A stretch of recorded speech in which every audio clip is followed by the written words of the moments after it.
Hey guys, आज की इस वीडियो में हम बात करेंगे T cell activation and differentiation. T cell कैसे एक्टिवेट होती है और कैसे एक स्पेसिफिक फंक्शन के लिए तैयार होती है।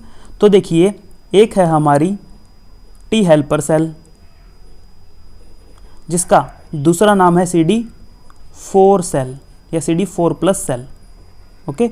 और दूसरी सेल है हमारी टी साइटोटॉक्सिक सेल जिसका दूसरा नाम है CD8 सेल। ऑलराइट, इन दो सेल्स के ऊपर हमें फोकस करना है। तो ये जो फर्स्ट वाली सेल है टी हेल्पर सेल या जिसको CD4 सेल हम बोलते हैं, ये इसके बड़े नखरे हैं। ये सेल बोलती है, मैंने लास्ट वीडियो में बताया था कि टी हेल्पर सेल के बहुत नखरे होते हैं, तो अब बताऊंगा कि नखरे कैसे हैं। ये सेल बोलती है कि मैं सिर्फ उसी से बात करूंगी, उसी सेल से बात करूंगी जिसके पास में एक खास तरह का प्रोटीन होगा। वो खास तरह का प्रोटीन कौन सा है? That is MHC2। फिर से बताता हूँ, टी हेल्पर सेल बोल रही है कि मैं सिर्फ उसी सेल की सुनती हूँ जिसके पास में ये वाला प्रोटीन हो, MHC2। What is MHC2? This is major histocompatibility complex class 2, okay. तो जिस भी सेल के पास में ये वाला प्रोटीन होगा, टी हेल्पर सेल सिर्फ उसी के साथ बात करेगी। Now the question is that कि MHC2 किस किस के पास में है। तो मेरे प्यारे बच्चों, MHC2 हमारी बॉडी में सिर्फ और सिर्फ 3 सेल के पास में होता है। वो 3 सेल कौन कौन सी है? एक है मैक्रोफेज,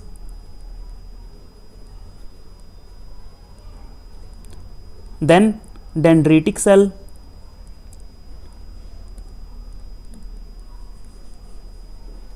और तीसरी सेल है बी सेल। ये तीनों सेल ऐसी है जिनके पास में MHC2 प्रोटीन ये रिलीज कर सकती हैं, ठीक है। दैट मीन्स ये तीनों सेल ही सिर्फ टी हेल्पर सेल के साथ में इंटरेक्शन कर सकती है, उसके साथ बात कर सकती है। बट ये जो टी साइटोटॉक्सिक सेल है, ये बड़ी शरीफ है। ये कहती है कि मैं उस सेल से बात कर लूँगी जिसके पास में MHC1 प्रोटीन है, जिसके पास में MHC1 प्रोटीन है। और मैं आपको बता दूं कि MHC1 ये वाला प्रोटीन हमारी बॉडी की ऑलमोस्ट हर सेल रिलीज करती है। एवरी न्यूक्लिएटेड सेल, ये ध्यान रखना, एवरी न्यूक्लिएटेड सेल अपने एंटीजन को MHC क्लास 1 से रिप्रेजेंट कर सकती है। यानी कि ऑलमोस्ट हर तरह की सेल के साथ में टी साइटोटॉक्सिक सेल इंटरेक्शन कर सकती है। तो इसलिए इसके नखरे नहीं है। बट टी हेल्पर सेल सिर्फ 3 सेल्स के साथ में इंटरेक्शन करेगी। तो ये कॉन्सेप्ट बड़ा इंपॉर्टेंट है, इस चीज़ को ध्यान रखिएगा। अब आगे बढ़ते हैं।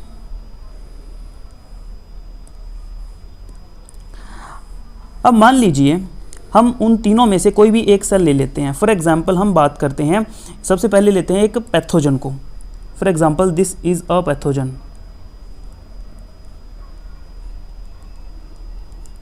Okay, this is a pathogen.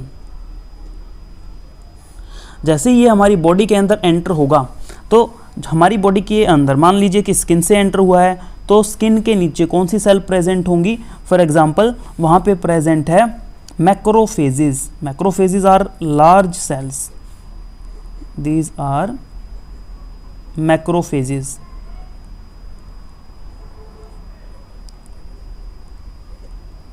अब मैक्रोफेज क्या करेगी? सबसे पहले सूडोपोडिया फॉर्मेशन करेगी, यानी कि ऐसे इनके विंग्स टाइप, मतलब नॉट विंग्स, इनके पोडिया निकलेंगे लाइक दिस, ओके। और इसको ग्रैब कर जाएगी लाइक दिस,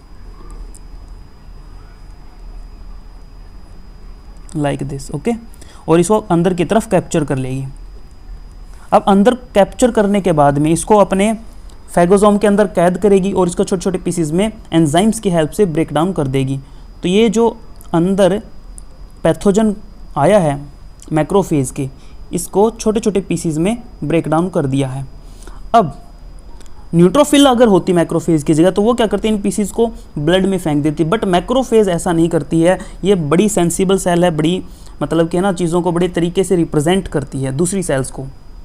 तो मैक्रोफेज क्या करेगी? इन पीसीज को, जो एंटीजेनिक पीसीज हैं, इनको अपने सिर पे उठा लेगी, यानी कि अपने सरफेस पे रिप्रेजेंट करेगी। कैसे रिप्रेजेंट करेगी?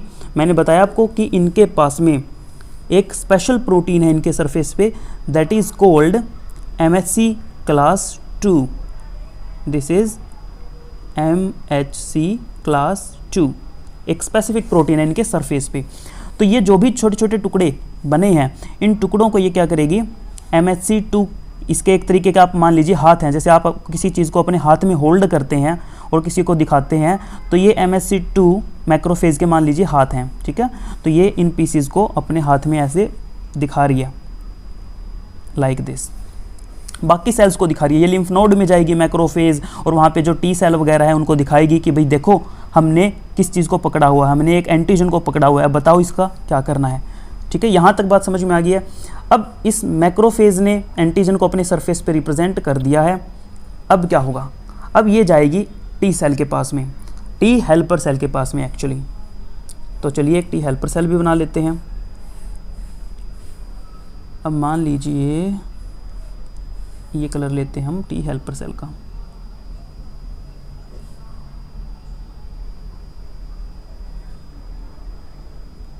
This is T helper 0 cell, अभी तक ये टी हेल्पर 0 सेल है, ओके। अब मैंने बताया था कि टी हेल्पर के बहुत नखरे हैं। अब यहाँ से एक चीज़ और आपको समझ में आएगी। अब एक कॉन्सेप्ट अपने दिमाग में बैठा लो, मैक्रोफेज को समझ लो बॉयफ्रेंड, टी हेल्पर सेल को समझ लो गर्लफ्रेंड। ऐसे बहुत अच्छे से ये कॉन्सेप्ट याद रहेगा, macrophage boyfriend, T helper cell girlfriend. और टी हेल्पर सेल के अंदर यहाँ पे ये है न्यूक्लियस और ये है डीएनए, ठीक है। ये डीएनए को मान लो इसके पेरेंट्स, मतलब कि ये जो लड़की है टी हेल्पर सेल, इसके पेरेंट्स कौन है, ये न्यूक्लियस के अंदर जो डीएनए बैठा है ये इनके पेरेंट्स हैं, ओके। मैक्रोफेज गई टी हेल्पर सेल के पास में, मैक्रोफेज को अपनी गर्लफ्रेंड को सबसे पहले कन्विंस करना है। तो क्या करेगी, जब भी लड़का जाता है लड़की के पास तो क्या करता है, फ्लावर वगैरह लेकर के जाता है और उसके सामने उसको बड़े तक एक सेंसिबल तरीके से रिप्रेजेंट करता है। तो वैसे ही यहाँ पे मैक्रोफेज क्या लेकर के गई है, एंटीजन को लेकर के गई है अपने हाथों में। ये MHC2 क्या है, इसके हाथ है, और हाथों में ये इसने एंटीजन उठा रखा, आप मान लीजिए कि इसने फ्लावर ले रखा है अपने हाथों में, ठीक है। और किसको दे रही है, टी हेल्पर सेल को। तो टी हेल्पर सेल सबसे, अब देखो, अब सुनना कितने सारे नखरे हैं टी हेल्पर सेल के, एक एक करके सुनना ध्यान से। सबसे पहले टी हेल्पर सेल इस फ्लावर को चेक करेगी। सबसे पहले टी हेल्पर सेल ने इस फ्लावर को चेक किया। चेक करने के लिए टी हेल्पर सेल के पास एक खास तरह का रिसेप्टर है, that is TCR, that is T cell receptor. Obviously T cell के ऊपर है तो इसको टी सेल रिसेप्टर बोलेंगे। तो सबसे पहले इसने एंटीजन को चेक किया, भाई ठीक है फ्लावर तो अच्छा लेके आया है बंदा मेरे लिए, बट अभी खुश नहीं हुई। अब ये क्या करेगी, अब इसके पास टी हेल्पर सेल के पास में जो CD4 प्रोटीन है उसके ज़रिए ये MHC2 के साथ कनेक्ट होगी ऐसे, ठीक है। This is CD4 of T helper cell, और ये टच करके देख रही है MHC2 को कि MHC2 यहाँ पे प्रेजेंट है भी कि नहीं है। मतलब कि ये देख रही है जैसे गर्लफ्रेंड है, पहले तो उसने फ्लावर को चेक किया और उसके बाद में ये देख रही है कि इसका बंदा जो है वो हाथ वाथ धो के भी आया है कि ऐसे ही फूल उठा लाया। बात समझ आई। तो सबसे पहले TCR एंटीजन को चेक कर रहा है और CD4 जो है वो MHC2 की प्रेजेंस को चेक कर रही है। जब ये चीज़ चेक हो जाएगी तब क्या करेगी, अब ये खुश हो गई है, लड़की खुश हो गई है, लेकिन अभी प्रॉब्लम सॉल्व नहीं हुई है, ध्यान रखना। अब ये क्या करेगी, इसको बात पहुंचानी है अपने पेरेंट्स तक।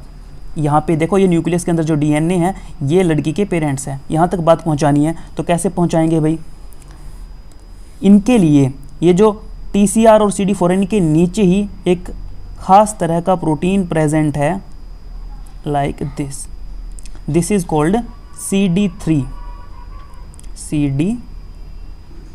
तो नॉर्मली क्या होता है, जब भी शादी होती है तो एक बीच का बंदा होता है, वो बातें आगे पहुंचाता है, ठीक है। तो ये बीच का बंदा है जो इधर का सिग्नल उधर पहुंचाएगा, ठीक है। तो पीछे से जो सिग्नल आ रहा है मैक्रोफेज की तरफ से, CD3 उसको क्या करेगा, बोलेगा कि चलो ठीक है तुम्हारी बात मैं तुम्हारे पेरेंट्स तक पहुंचा देता हूं। और CD3 ने इस सिग्नल को पहुंचा दिया पेरेंट्स के पास में, लड़की के पेरेंट्स को। बट पेरेंट्स तो ढीठ हैं, अभी भी नहीं मान रहे हैं। कैसे मनाएंगे उनको, ये था first signal, this is first signal. मैं आपको बताऊंगा टोटल 4 सिग्नल होते हैं इस तरीके के, अभी नहीं माने। अब जो लड़का है अब ऐसे हिम्मत थोड़े ना हारेगा, तो ये क्या करेगा, 2 सिग्नल और भेजेगा। दो सिग्नल कैसे कौन कौन जाएंगे, ये तो बीच वाला CD3 कौन था, बीच का बंदा था, होता है ना एक बिचौलिया बोलते हैं जिसको, तो ये बीच वाला बंदा था। अब मैक्रोफेज यानी कि ये जो लड़के का बॉयफ्रेंड है, ये क्या करेगा, अपने दो फ्रेंड्स को बुलाएगा, उनकी हेल्प लेगा और बोलेगा कि यार कैसे भी करके है ना, लड़की तो मान गए लेकिन लड़के के पेरेंट्स कन्विंस नहीं हो रहे हैं, उसको मनाना है। तो मैक्रोफेज के साथ में दो प्रोटीन होते हैं स्पेशल, कौन कौन से, one is, let me make them like this.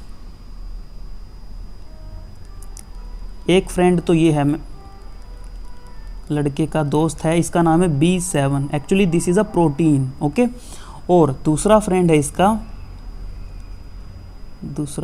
इसका, ये लीजिए CD40। ये दो फ्रेंड हैं लड़के के, बोलेगा भाई यार लड़की के पेरेंट्स को बनाओ कैसे भी करके, तो ये दोनों अटैच हो जाएंगे टी हेल्पर के सेल के साथ में। टी हेल्पर सेल के साथ कैसे कनेक्ट होंगे भाई, देखो टी हेल्पर सेल के साथ में कनेक्ट होने के लिए इनके पास इधर से है ये रिसेप्टर है, दिस इज CD28। यहाँ से एक सिग्नल मिला, यहाँ से एक मैसेज मिला और ये मैसेज जाएगा न्यूक्लियस के अंदर। भाई लड़की के माँ बाप अभी भी नहीं माने, इस सिग्नल से भी नहीं माने, मना लिया एक दोस्त ने, दूसरा दोस्त बोलेगा चल यार मैं ट्राई करके देखता हूँ।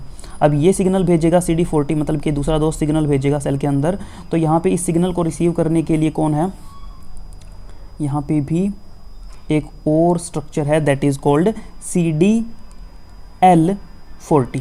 L का मतलब है यहाँ पे लाइगेंड से, ठीक है। CD का तो आपको पता ही है, क्लस्टर ऑफ डिफ्रेंशिएशन, L मतलब लाइगेंड, CDL40। इस सिग्नल को रिसीव करके इस सिग्नल को भी कहाँ पे भेज देगा, न्यूक्लियस के अंदर, यानी कि लड़की के पेरेंट्स के पास में, ठीक है। लेकिन लड़की के पेरेंट्स तो अभी भी नहीं मान रहे। अब देखो कितने सिग्नल जा चुके हैं अंदर, पहला सिग्नल तो यहाँ से गया था, इस सिग्नल को हम लास्ट तक एक सिग्नल मानेंगे जो TCR वाला सिग्नल है, TCR CD4 वाला, ठीक है। This was the first signal, मैं दूसरे कलर से लिखता हूँ, this was the signal number 1, ये था TCR वाला सिग्नल, बट इससे बात नहीं बनी।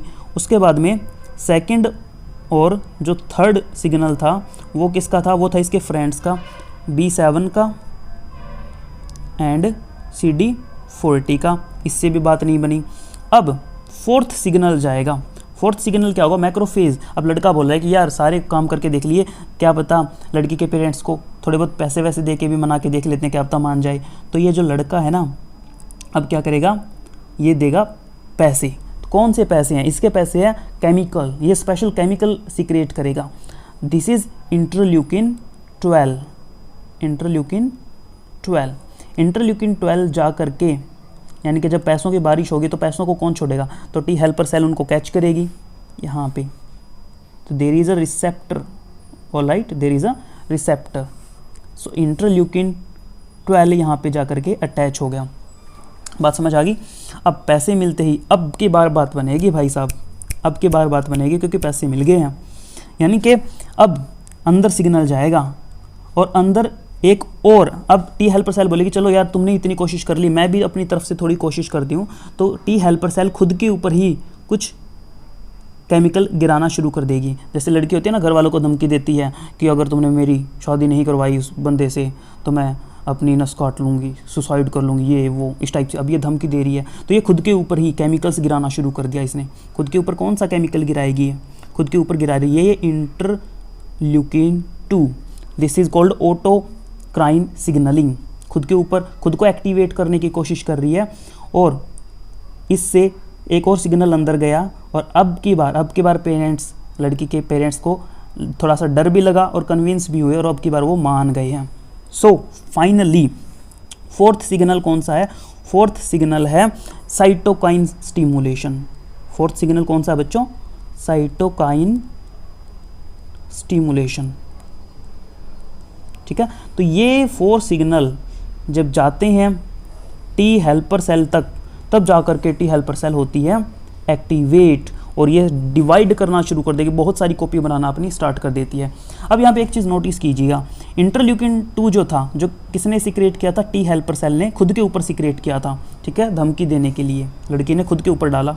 तो खुद को स्टिमुलेट करने की कोशिश कर रही है, इस प्रोसेस को बोलते हैं auto activation. Very very IMP thing, this is called auto activation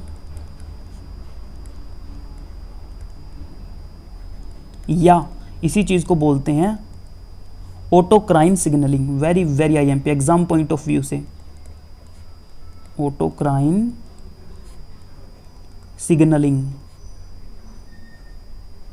okay, तो एग्जाम में अगर आपसे पूछा जाए कि ऑटोक्राइन सिग्नलिंग किस साइटोकाइन के कारण होती है, तो आप क्या बताएंगे? It is because of interleukin 2। ठीक है जी, अब टी हेल्पर सेल एक्टिवेट हो चुकी है। एक्टिवेट होने के बाद में ये क्या करेगी? ये डिवाइड होना स्टार्ट कर देगी। टी हेल्पर 1 सेल, बहुत सारी टी हेल्पर 1 सेल्स बनेगी। A lot of T helper 1 cells will be here. तो चलिए टी हेल्पर सेल बना देते हैं। ये आ गई अब T helper cell and this is T helper cell 1, this is T helper cell 1। अब इससे आगे का प्रोसेस अगर आपने मेरी लास्ट वीडियोस देखी है तो मैं एक्सपेक्ट करता हूँ आपसे कि आपको ये चीज़ पता होगी कि अब क्या होने वाला है, और अगर आपने वीडियोस नहीं देखे तो भी कोई दिक्कत नहीं है, मैं अभी भी दोबारा से बताऊंगा। अब देखिए टी हेल्पर सेल क्या करेगी? टी हेल्पर सेल पहली बात तो अपनी बहुत सारी कॉपीज़ बनाएंगी, यहाँ पे बहुत सारी कॉपीज़ हो जाएंगी टी हेल्पर सेल की, like this a lot of copies will be there. ठीक है, और टी हेल्पर सेल अपने ऊपर अभी भी क्या सीक्रेट कर रही है? अभी भी इंटरल्यूकिन 2 डाले जा रही है इंटरल्यूकिन 2, जिससे इसकी संख्या बढ़ती जा रही है। और साथ के साथ में ये केमिकल सीक्रेट कर रही है। This chemical is very very important chemical. This chemical is called interferon gamma. Interferon gamma, interferon gamma क्या करेगा? इंटरफेरोन गामा जा करके मैक्रोफेज के ऊपर गिरेगा। यानी कि लड़की ने बोला कि यार तूने मेरे लिए इतना कुछ किया, खुद आया पहले, अपने फ्रेंड्स को बुलाया, पैसे वैसे भी दिए तूने मेरे लिए इतना कुछ किया, तो मैं भी तेरे लिए कुछ कर देती हूँ। तो अब इसने क्या सीक्रेट किया? इंटरफेरोन गामा गिफ्ट दिया लड़के को। इंटरफेरोन गामा क्या करेगा? लड़के को रिचार्ज कर देगा। ठीक है ना, एनर्जी आ जाएगी। मतलब कि एनर्जी से मेरा मतलब क्या? मैक्रोफेज अब सुपर एक्टिव हो जाएगी। तो इंटरफेरोन गामा क्या कर रहा है? मैक्रोफेजेस को, मैं यहाँ पे लिखता हूँ, मैक्रोफेजेस को सुपर एक्टिव कर रहा है। यानी कि एक तरीके से इसको ये बोल रहा है कि जा अब जा करके बाकी जितने भी कोई भी पैथोजन तेरे को रास्ते में मिले उड़ा दे, उनको सुपर एक्टिव कर दिया इसको। तो एग्जाम में अगर आपसे पूछे तो आप बता सकते हैं इंटरफेरोन गामा का फंक्शन। अब और क्या क्या होगा? टी हेल्पर सेल की संख्या बढ़ चुकी है। अब टी हेल्पर सेल सिग्नल भेजेगी टी साइटोटॉक्सिक सेल को। ये सिग्नल किसको भेजेगी? टी, मेरे पास स्पेस कम है तो मैं इतना ही, अदरवाइज मैं डायग्राम पूरा बना लेता। टी साइटोटॉक्सिक सेल को, और टी साइटोटॉक्सिक सेल मैंने बताया ना, नखरे नहीं होते टी साइटोटॉक्सिक सेल के, ये नॉर्मली हर न्यूक्लिएटेड सेल के साथ इंटरेक्शन करती है। तो टी साइटोटॉक्सिक सेल का काम होता है इन्फेक्टेड सेल को फाइंड आउट करना और उसको किल करना। कैसे करेगी वो समझाता हूँ। मान लीजिए कोई इन्फेक्टेड सेल मिली इसको, for example this is an infected cell. Okay, इस इन्फेक्टेड सेल क्यों है ये? क्योंकि मान लीजिए इसके अंदर वायरस वगैरह या कोई भी पैथोजन इसके अंदर घुस चुका है। This is infected cell. Okay, अब जो भी इन्फेक्टेड सेल होगी वो उस पैथोजन को डिग्रेड करके अपने सरफेस पे रिप्रेजेंट करेगी MHC1 के जरिए। MHC1, मैंने बताया every nucleated cell has this protein MHC1। और मान लीजिए इसने उस एंटीजन को यहाँ पे अपने सिर पे उठा लिया। ठीक है, जैसे कि मैक्रोफेज के केस में हुआ था, बट वहाँ पे MHC2 था, यहाँ पे MHC1 है। टी साइटोटॉक्सिक सेल हर MHC1 के साथ रिएक्ट करेगी। तो टी साइटोटॉक्सिक सेल के ऊपर भी टी सेल रिसेप्टर है जो इसके साथ में ऐसे कनेक्ट हो जाएगा लाइक दिस। और बस ये इसके ज़्यादा नखरे नहीं है, ये सिर्फ ना इसी को चेक करेगी एंटीजन है या नहीं है, और साथ में MHC को चेक कर लेगी थोड़ा सा। तो लीजिए MHC को भी इसने चेक कर लिया लाइक दिस बाय CD8। यहाँ से इसको पता चल गया, जैसे इनके साथ कनेक्ट हुई इसको पता चल गया कि सेल में कुछ ना कुछ गड़बड़ है, सेल में कुछ ना कुछ गड़बड़। और तुरंत टी साइटोटॉक्सिक सेल क्या करेगी? इस सेल के ऊपर एंजाइम्स गिराना स्टार्ट कर देगी, परफोरिन्स की बारिश कर देगी, ग्रेन्जाइम्स की बारिश कर देगी। मैं इधर लिख देता हूँ साइड में दोनों एंजाइम। तो टी साइटोटॉक्सिक सेल दो एंजाइम कौन कौन से सीक्रेट कर रही है? वन इज परफोरिन जो इन्फेक्टेड सेल के अंदर पोर क्रिएट कर देगा, और दूसरा है ग्रेन्जाइम, एक तरह के बॉम्ब। जो सेल के अंदर जाकर के ग्रेन्जाइम जो सेल के अंदर जाकर के ब्लास्ट करते हैं, ठीक है, मतलब कि पूरी की पूरी सेल को ये क्या कर देंगे, डिस्ट्रॉय कर देंगे। तो इस टाइप से ये कंप्लीट मैकेनिज्म होता है। तो आई होप कि ये समझ में आ गया आपको। एक छोटी सी सेल बचती है वो और देख लीजिए, बस उसका फंक्शन मैं बता देता हूँ। एक होती है बच्चों, यहाँ पे बना देता हूँ, यहाँ पे लिख देता हूँ साइड में, T regulatory cell, T regulatory cell, जिसको हम टी स्प्रेसर सेल भी बोलते हैं। ये क्या करती है, ये एक केमिकल सीक्रेट करती है। जब सारे के सारे काम कंप्लीट हो जाते हैं, पैथोजन वगैरह सब खत्म हो जाते हैं, उसके बाद में टी सेल स्टिमुलेशन को रोकना भी तो होता है। ऐसे थोड़े ना कि ये इम्यून रिस्पॉन्स कॉन्टीन्यूसली चलता रहे। अगर कंटिन्यूसली इम्यून रिस्पॉन्स चला तो जो टी सेल वगैरह ये हमारी ही बॉडी को नुकसान कर सकती है। इनके केमिकल्स, इनके एंजाइम्स हमारी ही बॉडी के अंदर प्रॉब्लम कर सकते हैं। तो उस इम्यून रिस्पॉन्स को रोकने के लिए है हमारी टी रेगुलेटरी सेल, रेगुलेट करती है प्रोसेस को या स्प्रेस करती है। टी स्प्रेसर मतलब स्प्रेस करती है इम्यून रिस्पॉन्स को। कैसे स्प्रेस करती है, ये एक एंजाइम सीक्रेट करती है, दैट इज कॉल्ड इंटरल्यूकिन 10। इसके बारे में मैं ऑलरेडी बता भी चुका हूँ एक वीडियो में। अगर आप स्टार्टिंग से मेरी वीडियोस देख रहे हैं तो आपको पता होगा इंटरल्यूकिन 10 का क्या फंक्शन होता है। इंटरल्यूकिन 10 इम्यूनोस्प्रेसेंट है, ठीक है। तो इस टाइप से ये इम्यूनिटी को कम कर देते हैं। दैट्स इट, ये हो गया हमारा टी सेल बिल्कुल अच्छे से कंप्लीट। आई होप कि कंसेप्ट आपका क्लियर हो चुका है। अब नेक्स्ट मिलेंगे हम बी सेल के केस में। Thank you so much.